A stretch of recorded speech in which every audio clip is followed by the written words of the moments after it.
मोमिनो, अल्लाह से डरो जैसा कि उससे डरने का हक है, और मरना तो मुसलमान ही मरना, और किसी शख्स में ताकत नहीं कि अल्लाह के हुक्म के बगैर मर जाए। उसने मौत का वक्त मुकर्रर करके लिख रखा है, और जो शख्स दुनिया में अपने अमाल का बदला चाहे उसको हम यही बदला दे देंगे, और जो आखिरत में तालिब सवाब हो उसको वहां अजर अता करेंगे, और हम शुक्रगुजारों को अनकरीब बहुत अच्छा सिला देंगे। हर शख्स को मौत का मजा चखना है, और तुमको क़यामत के दिन तुम्हारे अमाल का पूरा पूरा बदला दिया जाएगा।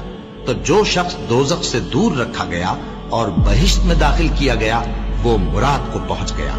और दुनिया की जिंदगी तो धोखे का सामान है। ए अहले ईमान, तुम्हारे मालो जान में तुम्हारी आजमाइश जरूर की जाएगी, और तुम अहले किताब से और उन लोगों से जो मुशरिक हैं बहुत सी ईजा की बातें सुनोगे। तो अगर सब्र और परहेजगारी करते रहोगे तो ये बड़ी